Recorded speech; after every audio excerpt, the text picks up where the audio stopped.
Yang kami memang kami ambil PJH yang boleh bagi hotel dekat dengan Masjidil Haram.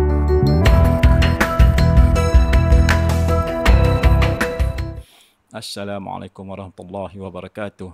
Semoga Allah mempermudahkan urusan kita hari ini dan hari-hari yang nak main ni. And selamat datang ke channel YouTube Kakiku dan bersama saya menyusuri perjalanan haji mula-mula kursus sampai habis saya buat haji. Saya memang harap sangat ianya memberi inspirasi dan bermanfaat pada sahabat-sahabat YouTube saya ni. Every Muslim, dia mesti ada impian nak pergi buat haji, iaitu rukun Islam yang kelima.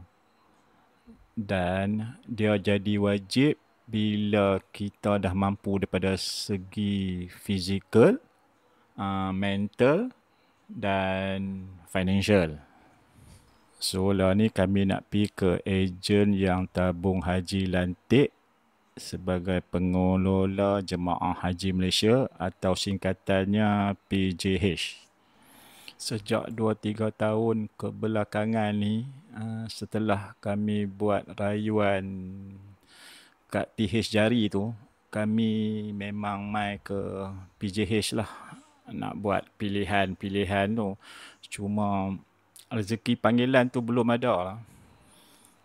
Sebab apa kami cuba mohon melalui PJH ni?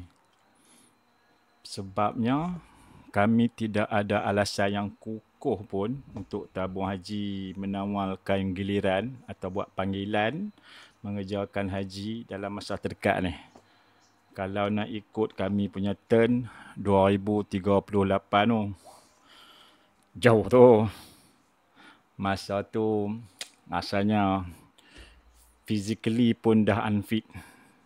So, antara alasan yang tabung haji bagi priority untuk dia tawarkan perkhidmatan muasasah ni, satu, usia lanjut.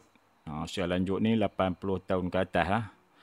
Dua, menemani ibu bapa yang uzur. Dan yang terakhir sekali, mengikut suami atau isteri yang mendapat tawaran haji.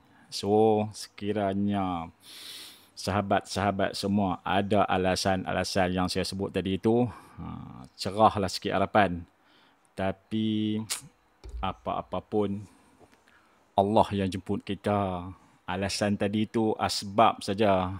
So, untuk tahun 2024 ni, kami cuba dengan reha pasal kawan-kawan pun bagi feedback yang positif. Walau bagaimanapun, ini pemilihan haji masih ataupun masih tertakluk kepada tabung haji. Cuma persentage dengan PJH ni ada harapan lah sikit. Tapi belum tentu dapat. Kena banyak berdoa lah juga. Untuk makluman juga, bila kita dah register dengan mana-mana PJH, katalah kita nak tukar ke PJH lain, memang sukar sebab nama kita dah di lock dalam sistem haji. So, every PJH pun dia bagi tawaran package yang berbeza. Macam kami, memang kami ambil PJH yang boleh bagi hotel dekat dengan Masjidil Haram. So, sampai sini dulu video untuk kali ini. Dan sekiranya ianya bermanfaat, jangan lupa subscribe, like, komen dan share video ni. And see you next video. Terima kasih.